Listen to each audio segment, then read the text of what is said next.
Welcome to another episode of the PPSS Show. My name is Fong. I'm an entrepreneur, business strategist, real estate investor, speaker, also best-selling author, and every single day I help others unlock the potentials and guide them to succeed. Today on the show, we have a great guest. I've had the absolute honor to see this person live on stage speak in front of thousands of people. So motivational, so inspiring, and so much great energy. I was like, wow, I have to get this person on my show. Hence, I'm very, very excited today to have her here.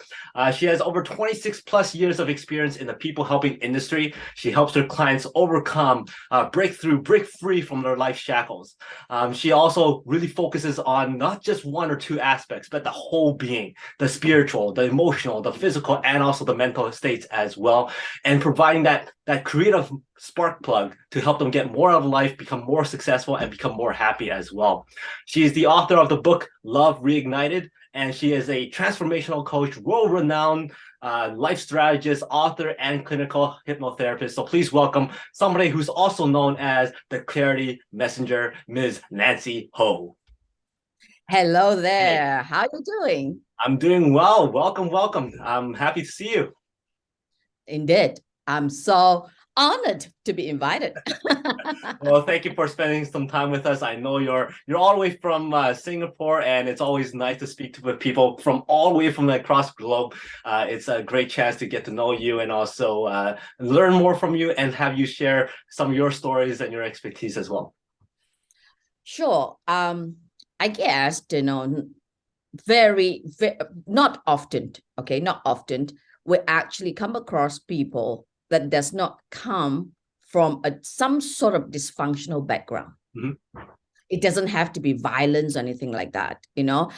Somebody can even come from a great upbringing, but for some reason, mentally is still being affected, or I'm not good enough because my parents expect me, being the eldest, to be this way, or my grandparents expect me to be that way, some sort of that kind of thing. Not necessarily, I'm not talking about dysfunctional as like it got to be violence and bad stuff, okay? Or even self-inflicted, even self-inflicted as they picked up from whether from what other people say, the media, or anything like that. Mm-hmm. So because of that, I call them the stories, our stories.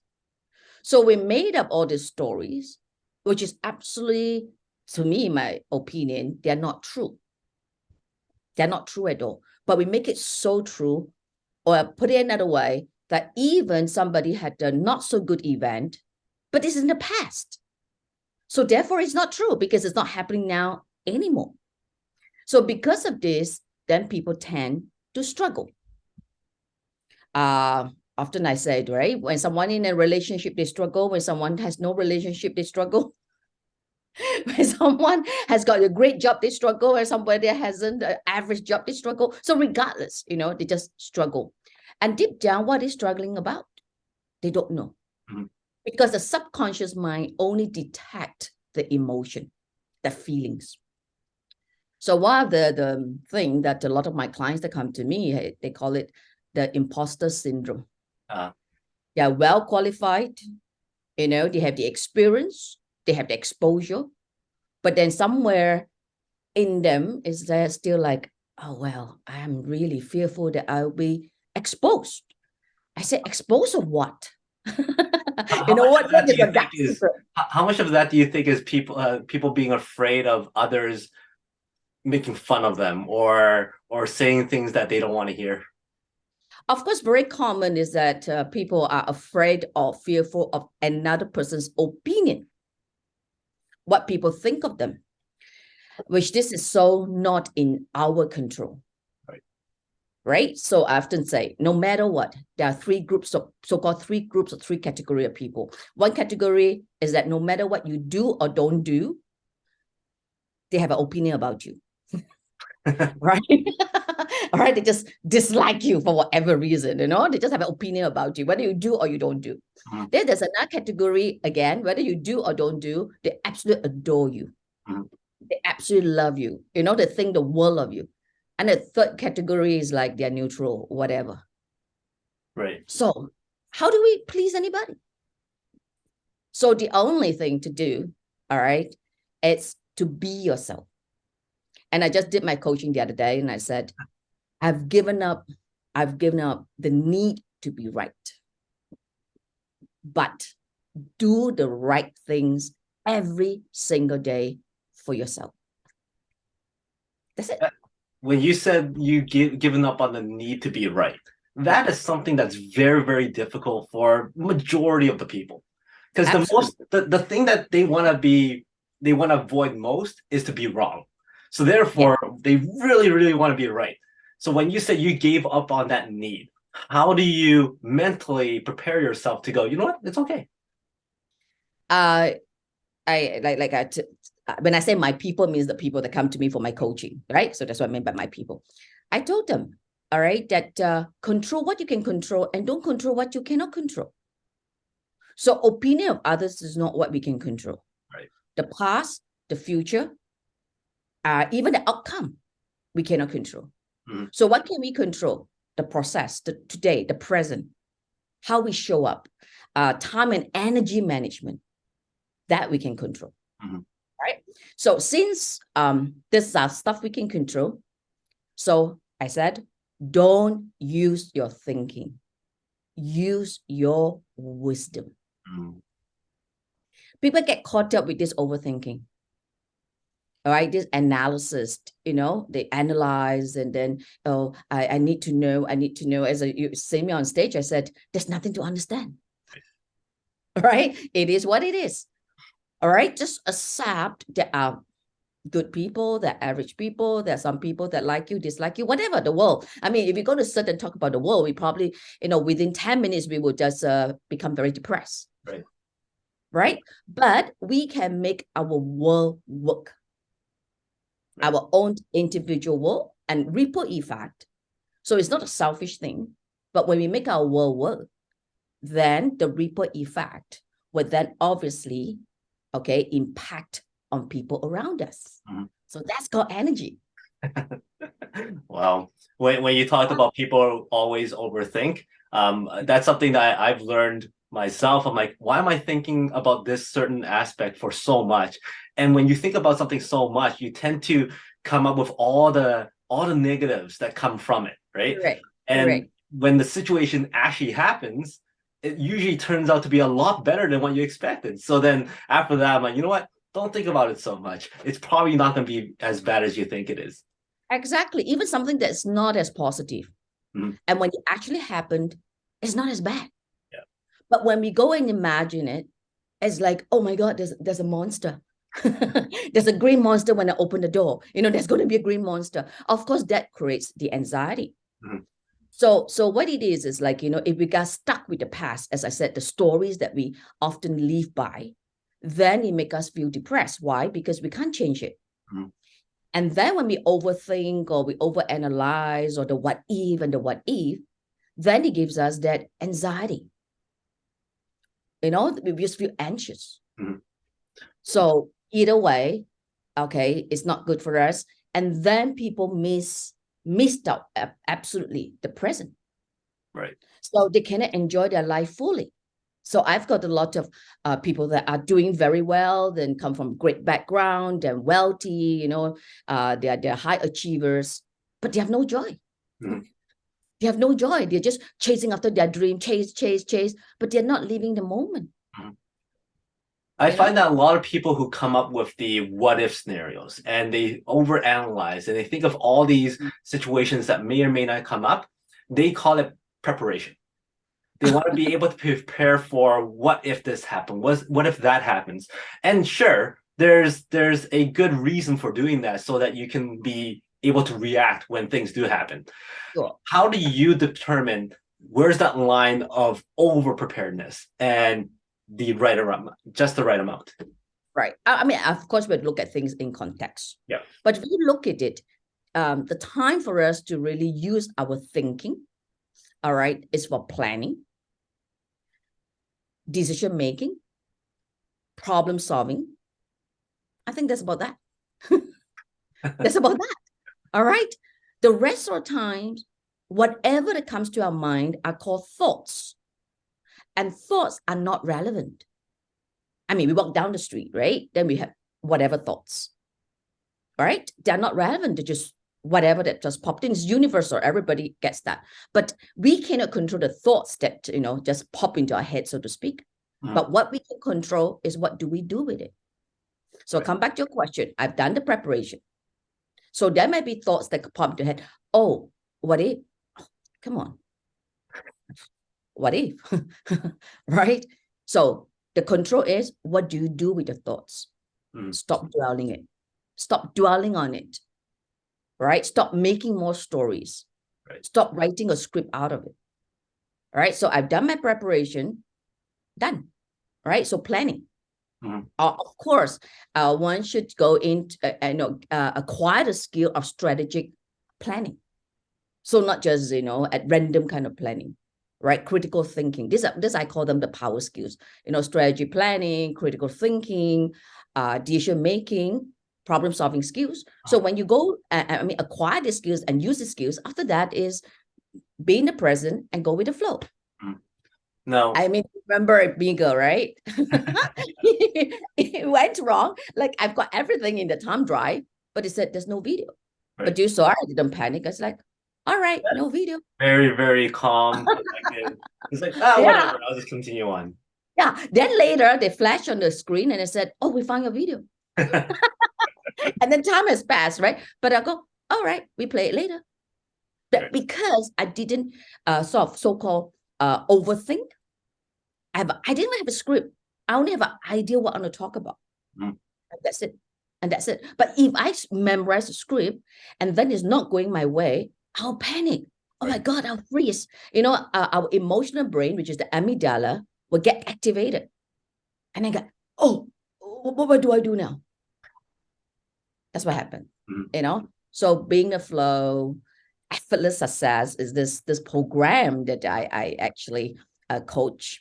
And it's been phenomenal, the success. The results that this people got from this program, Effortless Success, is phenomenal. Yeah. Well, you mentioned about those skill sets that people should have, the critical thinking, the ability to kind of be calm and assess things correctly. Lots of people can't grasp those skill sets right off the bat. You can read as many books as you can. Right? But when you don't apply it, or when you don't go and actually experience those situations, you don't know how exactly you're going to actually react to it. So if somebody came up to you and go, okay, I want to work on critical thinking. I want to work on my ability to assess situations fast and calmly. What do you tell them to do? Like, do you give them exercises? Do you give them tests? How do you help them apply those scenarios so that when it does come, they can act appropriately? Okay, first things first, do they have these skills? And it's from not from reading the book, not from Google. You really got to learn from somebody, okay, that can impact this power skills in a practical way. Not in theory, not textbook thing. So when it's textbook, you can't apply. Okay, in a practical way, all right. So I do teach this stuff, right? So for example, in the strategic planning, I said, first, you got to know the end goal, having the end in mind.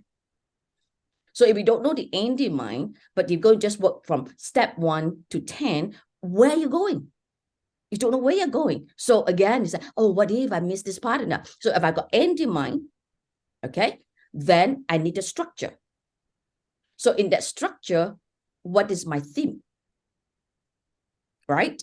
So from my theme, okay, then I need to branch out, for example, 3, I always use either 3, 5, 7, but 5, especially 7 is just too many, okay? So usually 3 is good, right? So it's easier. So out of the theme, what are the 3 important pointers? Example, 1, 2, 3. Then the relevant steps. Then act on the steps. Right. You can apply straight away. Right, but if you go into like the textbook thing, all that, lots of theory, then of course it's very confusing and it's hard to apply.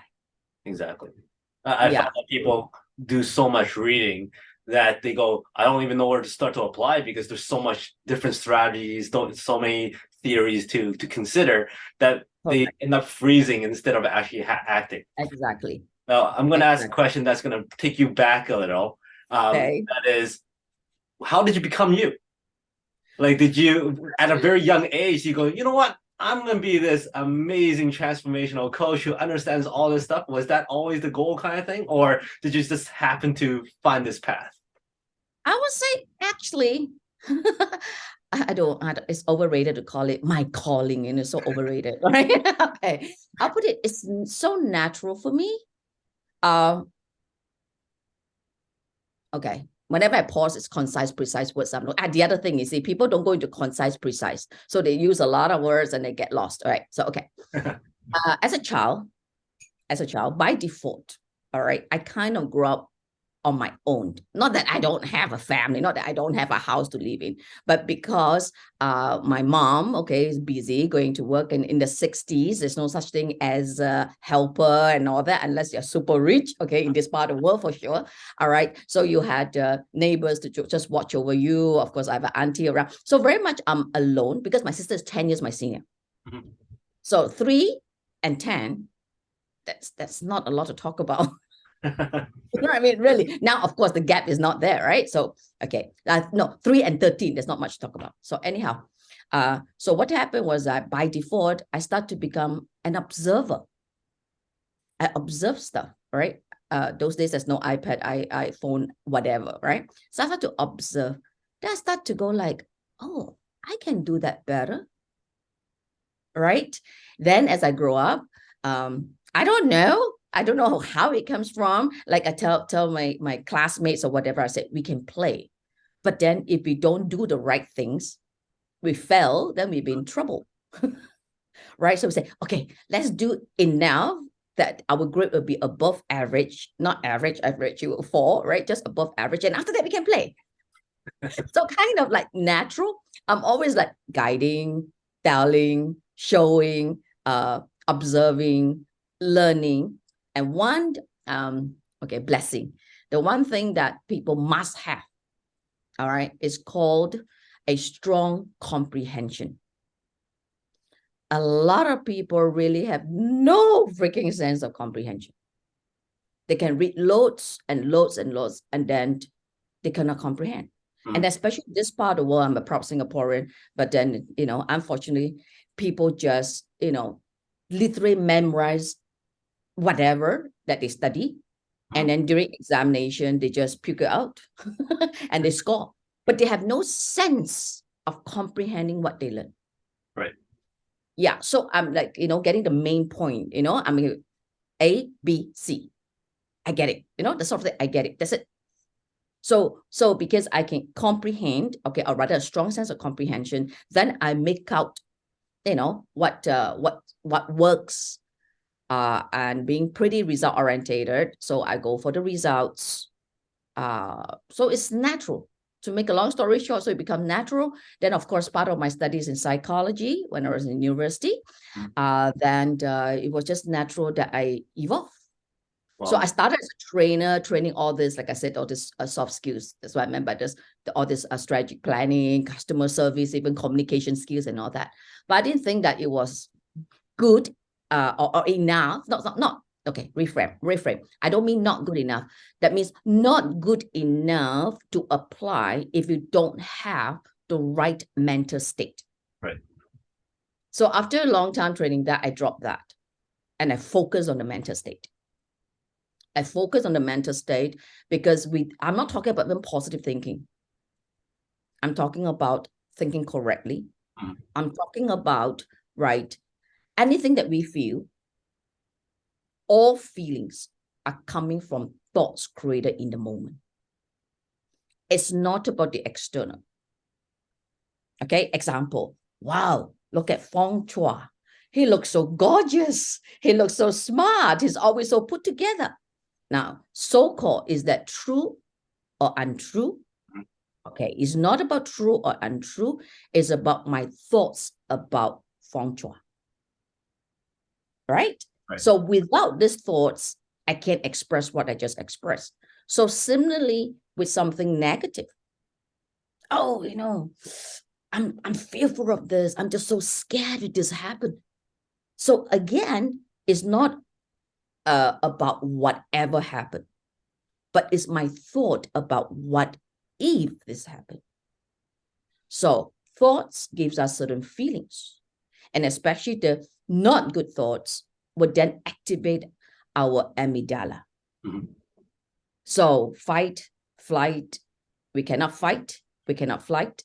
Third position, freeze.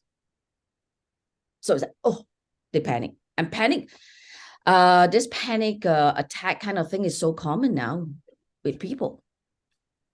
And also, kind of natural, okay, to come back to your question, kind of natural I evolve. And then, of course, I'm someone that I always step up. I can't do the same thing. I look like I'm doing the same thing, meaning like in a similar trade, in the helping people profession. But anyone that knows me know that I never do the same thing. I keep stepping up, stepping up, stepping up, stepping up. Oh, So yeah, I hope the story is not too long. that's great. Had lots of lessons inside too. You talked about how important thoughts are, and when those thoughts leads to so many different things. Is there ways that people can work on controlling those thoughts? So, for instance, when you're talking about the first thought that came to mind, you could train that to become more positive thoughts more often than negative thoughts. Okay, I'll put it another way. Thoughts are spontaneous. Mm. Okay, like I said early on, right? Something just pop into your head. It's not even good or bad or whatever. It just, you have no control. It just pop into your head. Okay, I'm sure even you're focused with me, listening to me, spontaneously, there might be another thought about what you're going to do later. It's just natural. It's just natural. It's nothing bad about it. So when a person realizes it, that there's a difference between thoughts and deliberate thinking, then you don't get disturbed by these thoughts because it's not relevant. Rather, you use a deliberate thinking in your planning, in your decision making, in your problem solving, and then the rest you go with the flow. So therefore, if you ignore and do not just pay attention to all these random thoughts, what I call, you have the space within. Then when you have the space within, then that's what you can choose the kind of deliberate thinking you want. So it's impossible to train the thoughts that pop into our head into positive ones. Not possible. It's so spontaneous, you don't even know what catch you. Right? So what we can catch though, our feelings. Right. For example, right? I'm just not feeling good today. I don't know. I'm just feeling low. I'm feeling down. Now, most people will start to think about, oh, it's my boss. It's the project coming up, right? They create all the stories. But the thing to do is when you don't feel good, is just stop. These are just thoughts. Even you don't know what it is, because it's so spontaneous. Right. Just don't dwell. Don't dwell. So as I mentioned, when you don't dwell, it's not that you're ignoring and become naive and don't bother. It's not. But you don't dwell on whatever those spontaneous thoughts. Then you have this space. Then you have this clarity. Mm. Then you can deal with what, it's factual rather than emotional. Yeah. So this is my approach. Now, A little normally, different from the norm. normally this next question I won't ask most people, but seeing what you do and what your expertise is, I think I could ask you this question, and that is, what is the meaning of life, and how does a person find their life purpose? Very good question. In fact, I was just talking to my marketer the other day because I'm going to do a video and we talk about purpose. And I asked them, there were two of them. I said, what is your purpose? And then whatever they said, I said, it's a role. What you just described is a role, is not a purpose. All right. Or mothers, they said, oh, my purpose to bring my kids up and make sure they become a good person and blah, blah. I said, I get it. This is your responsibility. But I do not think you're born into this world to bring up our kids and make them a good person. Mm-hmm. So people often look at the roles and they mixed up the roles as their purpose. Okay. So to answer the question, purpose is here. All right. It's heartfelt. It's you almost could call it like intangible. but you make it tangible because it gives you that meaning. Mhm. So purpose without meaning is not a purpose. Okay. So like I said, I don't mean bring up the children and make sure they're good people have no meaning, but it's that role that somebody, embark on. And of course, we want to do a good job, example, in our professional role, obviously, right? I'm not talking about that. I'm talking about what sings in your heart. All right. So then that takes you to your ultimate goal. Not the short-term goal, not even called the long-term goal, the ultimate goal. What's my ultimate goal? I will forever do whatever I'm doing now. Okay. Step up. Always. No retirement. I don't know what it means. Because this is not work for me. It's my lifestyle. Mhm. So retire to what? Right. Right? It's the lifestyle. So my ultimate goal, all right, is to continue doing what I'm doing, so-called in this, it sounds like a role, but the ultimate goal is no longer, all right, has got any commercial or money attached to it. Right. That means wherever people are, and I can give that helping hand, I want to do it. So it's not like I want to be, whoa, the world famous and how the whole world knows me kind of thing, I'm not this sort of thing, nothing wrong with that. But the heartfelt thing is like, I know I can transform people. And if there's a soul that I can do that, wow, that makes my heart sings. That's my purpose. I love it. Absolutely love it. I love how you actually related roles to a purpose, because I've never heard that before, and I thought that was very well put, because a lot of people do mix those two things together, and making the heart sing. That's something I'm going to use. Yep. So there you go. So when I see the results of people, right, whether it's my one-on-one clients or the group coaching people, right, when I see the results, the genuine results, right, my heart sings. Mhm. It's not about how much they pay me, right, but they say I can see that transformation and they move on with their life. And this is what I like to do. I don't like attachment. Right. I do what I can do for that person. They move on. I'm happy. I'm truly happy. I'm not someone that I keep contact very well. Now, you work with a lot of different types of people, from Yeah. high success to struggling, uh, lots of different demographics worldwide. Is there some common themes that you have seen that's pretty much the same for most people's struggles? So do you mean what? The kind of problem, or do you mean the Like, kind of state? kind of state, like usually why are they not succeeding the way they want to succeed? What's the common thing that people usually bring up to you? I think the biggest thing is that people are just fearful. Okay, whether they fear to fail. Okay, although people say fail to succeed, but then the fact is, who would not want to succeed?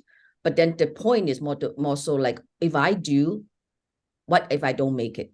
Right. Right. So if I don't do, then I have excuse that I didn't do. So I didn't fail. You know what I mean? Okay. Yeah. So is this fear of like not the fear of not able to make it? And then of course, what would people think of me? What if I bring shame to my family? All that nonsense, overthinking, just nonsense, nonsense. You know what I mean? Instead of just focus on one's intention. Right. Okay. So if only a person just focus on the intention, then you are very much in the present, in the now. Mm-hmm. So it's like I said, there are three categories, right? So if I focus my intention, somebody will still dislike me. So it's okay. Right? So somebody will like me. Okay. I don't go gaga about it either. Yeah. And I'm very tough on some of my clients. Tough love. I only know tough love because that's what I got. Okay. I'm very tough. But the fact that I'm being tough is not because I want to be tough. It's because, I don't scream at them or anything like that, but I'm tough, like, hey, this is your life. Right. I'm good. Mm. All right. You're messed up with your life. Go ahead. I'm not going to be a part of it. So if you're going to work with me, you got to be serious, right? Don't buy into these stories. Use your wisdom. What's your intention? What's your purpose? Mm. Just focus on that. Right. We will face difficulty, but it's okay. You have my back. Let's Right. work it out. So that's what I do in my life too. Yeah, I come to this age, I dare not say I've been there, done it, but mostly, yeah. One of the things that you mentioned was the fear of what other people will say. Yeah. And there's a lot of people who want to do something. They want to jump out into business. They want to go and try something else. They want to go attempt something else. But it's the people closest to them, family members, friends, who's pulling them back. Not because they don't want them to attempt it. It's just that they care for them. They're fearful of what if it doesn't work. They want to protect them. So how would you guide the person who wants to pursue it to kind of filter out that noise and still go with what they want to do? Yeah, I just had a special dinner a few nights ago, maybe 3 nights ago, okay, with 5 people that have others that voted for them because on Chinese New Year's Eve, as you know, Chinese New Year just happened, all right, that I make the exercise for them to do. That's to come out with their significant gratitude list. What they are most grateful for. Significant, not just, oh, I'm grateful for my life. I'm grateful, significant. So there were like almost 60 of them, right? So I said, you guys vote. All right, you guys vote. I don't want any part. Otherwise, people think that I become biased, right? I said, you guys vote, right? The top 5. So this top 5 would then actually share my space in my house. I cook for them. I hosted dinner. Yes, I should send you some picture. Okay. So anyhow, there was this particular, to answer a question, right? So this particular lady, she's working in a bank and she wants to, and she's sick and tired of it. Enough is enough. All right. She wants to be on her own. All right. Kind of doing what I'm doing. All right. Okay. Whether it's life coach or hypnotherapy or one of those things. But then she's been thinking about it for years. She even got herself, so-called qualified, but she's still back in her job. She's still holding on to that job, right? It's familiar, isn't it? Mm-hmm. So I told her, I said, first thing first, okay, you got to ask what you are naturally good at. Not about skills. Not about, I'm naturally good at fixing a computer. I'm naturally good at cooking. Not about skills. Again, heartfelt. What are you naturally good at? Okay. Mm-hmm. So once you know what you're naturally good at, then this fear of you will fail will be minimized because this is what I'm naturally good at. Mm-hmm. But of course, what I'm naturally good at need to back up with skills. So the same lady I was talking about, I've asked her before, what are you naturally good at? I said, well, I don't know, blah, blah, blah. But my friends said, friends said that I'm very good at home interior decorating. I said, really? Why do they say that you're good at that? Because they said that I've got taste, blah, blah, blah, blah. Then I said, nope. And I gave her a bunch of reasons why she would not make it. Mm-hmm. That sounds negative, right? But she says, but if you don't try, you don't know. Now it sounds like opposite what we are talking about. Right. But I said, you must try, but try what? All right. What are you trying? So this is where people get confused. Right? So they say, okay, on one part of them, okay, I'll go try what my friends tells me I'm good at. Instead of looking at and go and do what they're naturally good at. That's what I'm trying to get at. Okay. So she went to take a course in interior decorating and all that. And then she called me after she done with the course, says, Nancy, you're right. I sucks at it. I said, I told you. I'm not belittling you. I'm not putting you down because I know you as a person. I know where's the gap. This is not for you. Mm-hmm. So what are you naturally good at? Okay. So what she's naturally good at, she's pretty, okay, let's use the word compassionate. And she warms up to people easily. Mm-hmm. And she had people that would take her so-called advice. So being a life coach will work better for her, for sure, than being an interior decorator. Right. You see, I'm not going to make it so much details, So there are reasons why I said that doesn't work for her, the ID thing. Okay. But instead, right, friends would tell her, oh, but then, if you work with people, they will throw their problems. Then you'll get so bogged down by their problems. You may feel depressed. Then she buy into this stupid story, what she's naturally good at. So to answer your question, so it's a bit longer, but people get confused. What they're naturally good at versus what the whole world tells them, so-called whole world tells them, what they should do. And precise what they should do is not what they're naturally good at. So they struggle. So example, like one of the things that I'm naturally good at, even besides what I've said early on, right? Example, if I read 3 books, I'm able to get to the understanding of book 1, the G's of it. Then it can be a different book 2 and 3. Then somewhere I'm naturally good at string them up and then produce it and make it fresh and new. Wow. Yeah. So therefore, this is natural confidence, right? Mm-hmm. So even somebody tell me, don't do it, this and that. But I know I'm naturally good at it. And it's so natural. So therefore, the fear factor will not be there. Right. Yeah. But if I go look at the skill or worse of the wannabe, okay, I want to be like Fong Chua, an investor, property investor, blah, blah, blah, because he makes so much money and many other people make so much money and blah, blah, blah. But I'm not naturally good at that. Right. You see, sure, I can learn. Anybody can learn. But if I'm not naturally good at, what is the problem? The learning curve is very steep. Mm-hmm. It's so steep that, oh God, I can't do it.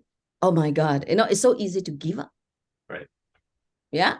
So I'd rather give my money to you and you go do it. You know what I'm trying to say? I'll put your name down. So why couldn't I be the wannabe of someone? Sure, we all want to make money, we want to be successful, we want to be wealthy, but why go? I was just laughing at someone the other day. In a Japanese restaurant last week, I just said, why bring a cow home just because you want to drink milk? Just because you want your fresh milk doesn't mean you have to bring the cow home. Right. This is what happens. So people go and acquire the skill, but they are not naturally good at that. Then again, distorted thinking. Right. Then the overthinking. And all the rest of that not so pleasant stuff comes about. Yeah. I love that saying too. It's very, very clever. For somebody like you're obviously very, very successful in what you do. Lots of people come to you for your wisdom, your knowledge, your expertise. What is one biggest life lesson that you've gotten due to something that you failed at? Oh, we talk about we should be positive, right? We should have a positive thinking, right? When do I make a huge mistake, a blunder mistake? I mean, a mistake like, oh my God, it's when I'm overly positive. No, it's true. Mm-hmm. When I'm so overly positive, and this is what happened a few times, right? It's when I'm overly positive, it's as if like a horse wearing blinkers. I don't see anything else. I become so, I don't mean blinded, but I become, I lose that sense of, that certain caution. All right. So say, for example, right? I'm asking the what ifs. Not the what ifs, but then that's why I say the deliberate thinking. Okay. I lost that deliberate thinking because, the critical thinking, the deliberate thinking, it's the critical thinking because I got so overly positive about it. Yeah. So moral story, whether it is negative or over, the extreme thing is not good. Yeah, anything that extreme is not good. Yeah, that's my lesson a few times in my life. It's really being over positive. Wow. So it's not about being positive. Of course, it's not necessarily negative. It's bad either, Right. Okay, because if so-called the sixth sense that tells you this doesn't feel right. Mm-hmm. All right. Of course, we go do our due diligence. Right. But a lot of people, right, this doesn't feel right. No, no, no, be positive, just do it. That's being silly either. Mm-hmm. So it's not about positive or negative, right? It's being first factual. Right. Being factual, do your due diligence, right? Find out the facts. Mm-hmm. Don't simply somebody tells you that and say, right, you're right. I'm not saying be doubtful, but just check the source. Right. Check the source, right? Okay. All right. Okay. And then again, go back to your intention. Mm-hmm. Is that really what you want to do? Right. Or are you doing because the Joneses are doing, keeping up with the Joneses? That's true. I live in a house coming 23 years. Yeah. But I like to believe is one of the most beautiful houses. So I'm concerned, very cozy, and I keep up with the home improvement. Mm-hmm. Right? I don't want to be bothered to like, you must upgrade and you must upgrade. Nothing wrong with upgrade. But is that what I want? No, I want a home, a sanctuary. Not just to follow what people say, do this and this is good for you and all that. Mm-hmm. So it goes back to, again, the intention. Right. Yeah. So to answer the question, yes, overly positive. That was my blunder. Something else that you're good at that I really have zero kind of comprehension on, and that is clinical hypnotherapy. What exactly is that, and what are some of the most misunderstood things that people think about when they hear that profession? Okay, first I have to explain this. The stage hypnotist. Mm-hmm. Stage, I'm sure you've seen, a hypnotist on the stage. That's the first thing I think of. yeah, correct. That's why I mentioned that. That's the reason why I mentioned that. Then you get a group of people that come on stage. Then after that, finally, the last three standing, and then there will be one that's outstanding that would like really do stuff. Okay, that's entertainment. Now, are they being hypnotized, so-called, to do what the hypnotist wants them to do? Kinda. But this is about heightened suggestibility. So if you ever watch any stage show, the stage hypnotist will start playing a game. All right, a game like, you put your hand together, glue is popped between your hand and you cannot pull your hand apart. Okay, then you watch. Then there are some people go like, of course I can. So these people are not suggestible. Uh-huh. There are some people that go, oh yes, oh yeah, I cannot. So they are more suggestible. You buy the suggestion, right? Mm-hmm. So okay, so he will probably pick 20 or 30 people. You see two long rows of chairs. It's always the same scene, right? Then they start playing the game. Mm-hmm. Then you see in time, there are people becoming less and less suggestible. Then they'll ask to leave, and then the last three standing. So it's not true, but it's about suggestion. Okay, it's about heightened suggestibility. So let me define hypnosis then. Okay, hypnosis is defined as focus attention, bypass critical factor, heightened suggestibility. Mm. Okay, heightened suggestibility. So that's what it is. But bypass critical factor. The critical factor, that means it's between the conscious and subconscious mind. So-called there's a firewall. So we bypass that. How do we bypass that? Usually when people are more relaxed. So we relax the person. You're not like guarded, right? Let go, in a more let go state. So if you come back to the stage hypnosis, you will see that his suggestion is never anything that's dangerous. It's always fun. Oh, it's so cold, it's freezing, you're freezing. Right? It's very, don't mix that up with magician. It's a different story. Pocket hypnotist. So that is stage hypnotist. So what I do, okay, come to clinical later. All right, as a hypnotherapist, I'm doing therapy. I'm helping people to resolve their issue. Let's say fear of flying. But they said, hey, I've been flying all my life. And suddenly one day I just felt, scared because there was this turbulence. Then it became worse each time I travel, or each time I go on a plane, right? So on and so forth. Or fear of this, or they're stuck with that, or whatever, or childhood trauma. So what I do is what I call the regression work this life. I'm not doing past life regression, this life. where I will put the person in a let go state and regress that bad emotion to an earlier event and to the root cause.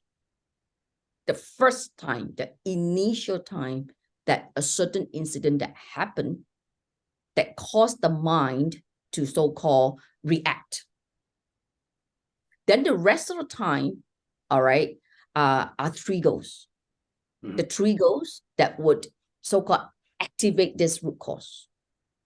So once we understand where this fear of flying, for example, comes from, and what's interesting is never from flying. Yeah, it's never from flying. It's a subconscious mind of taking in the information. So for example, I have a client, exactly this fear of flying. And when I went to root cause, when he was, I think, 4 or 5 years old, he was just, the children's slide, right? So that this ladder, right, to go up and then go down the slide. So as you know, the ladder, right, there's gap. So he slipped, but he didn't fall through, he just slipped. So that so-called little experience, okay, I call it little because that person is little, all right, may cause that certain trauma in that memory. Even though it's just slip and, but that slip could have shocked the system, the limbic system. Okay, so okay, life went on and all that. So one fine day, that turbulence sort of woke up that information. But consciously, I would think it's the flying, but it's not the flying. So that's the work that I get to the root cause. So only when we know the root cause, then we can desensitize it. All right. So therefore, the trigger will not set it off. And also what's interesting, when the subconscious and conscious mind knows it, where that comes from, 60, 70%, it gets resolved. Yeah, is that powerful? Then clinical means where I'm helping people that is pre-surgery, post-surgery. Okay. Yeah, pre-surgery, post-surgery, psychosomatic illness, the mind-created illness. Okay, example, acid reflux. Okay, or some people have pain somewhere and they go and check out with the doctor, nothing wrong. So the mind created it, right? So that's the clinical hypnotherapist means, okay, I deal with the people. I'm not a doctor, so I'm not dealing like medical. It's not like I'm a doctor to go fix it, but right, like I said, pre-surgery, post-surgery, and sort of some health issue, health ailments, right? That I would go back to where is that in the mind state that cause that health ailments. Yeah, can you imagine that diabetic has to do with a lack of sweetness in their life? A lack of sweetness, not sweet as like sweet stuff to eat, but the mental state. I see. So when I go back to the regression, it's some part in their life that created it. Wow. Yeah, even the tumor, cancer, a lot of times, again, is mind manifested. Wow. Why? Simple. I have doctors that send their patients to me. I have neurologists that they know clearly, of course, some neurologists are pretty open about it. They know clearly it's not a medical thing. Right. They'll send their patient to me. So in a very simple way to understand, our brain produces chemical, natural chemical. Feel good, good chemical. Feel bad, bad chemical. So if we feel good and good chemical, right? We are good chemical, then we are healthy, we are strong. But if I feel bad, I'm depressed over this and whatever, I feel angry, I'm frustrated, I'm always so hung up about stuff. So my brain produces bad chemical. Right. So bad chemical, that means what? You attack our organs. We produce new cells. Okay, even elderly still would have new cells being produced, granted a slower pace. Then it becomes not good cells. Right. All right, we can even call it abnormal cells. So overproduction of abnormal cells, right? That's what happened. Wow. Yeah. Thank you. That's why Thank you I'm for so that lesson. yeah. That's why I'm so passionate. If anything else, to the word to use, passionate about my work is not because like, oh, I'm passionate about helping people, all that, but the you know what's behind all this, Mhm. which not a lot of people know. Yeah. And they go about fixing the wrong problems, or rather, they go around fixing in the wrong with the wrong solution, whatever that might be. Right. Okay. So I just want to do my part. Okay. That's why I said the heartfelt thing. All right. In whatever way that I can, play my part to shape someone, whoever they might be in the universe. Mhm. Wow. Yeah. That was awesome. I could tell you're very, very passionate. We should add another title to your name, and that is like life detective. Go in and find that root cause of what's wrong and all that kind of stuff. Very, very awesome. I gotta say this time has been very, very enjoyable because it flew by very, very quickly now. I got one more formal question for you, and that is we put you back on the world stage and you have a few minutes to share with the world one message. The legacy message that everybody will know and remember Nancy for. What would that message be? Oh, okay. We all want success. We all want to be wealthy. Some people want fame. But at the end of the day, all this has got no meaning if we cannot share. Whether we share a space, whether we share a moment with someone, even just a smile, that's sharing.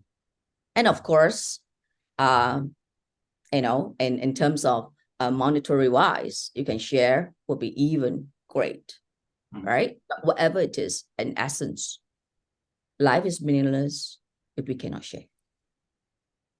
Great words to live by. Thank you very much for that. Thank Before I let you go, I know you have a busy day ahead of you. I got a few quick questions for you to come up with some quick answers for. Okay, sure. You're stranded on a deserted island, one food to eat for the rest of your life, no consequence. What's that one food? What's that one fruit or food, right? Yeah. Well, I guess watermelon. That is my That's favorite. my guess. Is there a hidden talent that not many people know about you? Oh, I would say if I'm not a trainer when I started, or not a coach today, not a hypnotherapist, not a transformation coach, whatever, I'll be a dancer. Ah, gotta see you You dance see then. my moves. How come you didn't dance on stage? It's not my stage. One day. Next question. Your Hollywood calls and says, "Hey Nancy, you have an amazing story. We would love to do a movie about you. You get to pick who plays you. Who would that be?" Oh, that's a tough one. You know why? To start with, I'm not a very movie person. I don't follow very much who's out there. But if I have to pick, well, I guess it sounds strange. Not a very not pretty face. Not she's beautiful, but not a pretty face. Barbara Streisand. Ah, nice. Barbara Streisand shows up at your door and says, Yeah. "Hey, I got casted to play you. Let's hang out. I need to get to know you. Let's spend some time with each other. Boy, I'm hungry. Nancy, Yeah, how because can she's you so make it?" unique. She's so unique. That's why I say she's not like pretty face, like, all the pretty face that fits into that whatever role. She does she. Right. So the similar thing that I do me. Exactly. Well, like I said, she shows up at your door and says she's hungry. What can you prepare for her as a meal that is your specialty? Oh, roast pork. Was The that what you Chinese served roast last pork. a few nights ago? Yes, my roast pork is crazily good. The crackling skin. I can Oh, I by the can way, taste it already. by the way, I'm also very good cook. Ah, Very, especially fusion food. I believe you. And I'm not going to ask you more food questions or else I'll get very hungry. And last question. Give me a number from 1 to 4. 3. 1, 2, 3. So if you were to relate success to a keyboard, How is success like a keyboard? How success is a keyboard? How do I'm not sorry, I'm not understanding the question. How would you use a keyboard as a metaphor for success? Okay. Play it the way you want it. Yes. Don't let people play you, but play it as you want it. Yeah. Awesome. Yes. Thank you very much. That is how success is like a keyboard. Yes. Is there any last words that you would like to share? And also, what's the best way for people to contact you? Okay. Sure. The last thing I'm gonna say is thank you, of course, Fong. Thank you very much for inviting me. Is my honor. Okay, indeed. And there's so much all of us can do, and let's do it together. And we are all the same. Why we are all the same? When we cut ourselves, we ooze out blood, and the color is red, regardless what's our skin color. Right. Right. So since we're all the same, there's no need to create differences, but let's all be humble, be compassionate, and then just love. What else to do? Just love. All right. You can contact me through my email, nancy@nancyho.net. Easy. Awesome. nancy@nancyho.net. Great. Well, thank you very much. Make sure you connect with Nancy. Lots of great insights, lots of great wisdom as well. I've had a great time talking to you, and I've learned a lot. And there's a lot of stuff that you talked about that I'm gonna hold on dearly because I thought it really struck myself and something that I'm going to use for a long time. So thank you very much. Thank you very much. Thank you. Good For day. everybody else, she's Nancy. My name is Fong Chuan. Until next time, today is the way to unlock your peak potential. We'll see you later.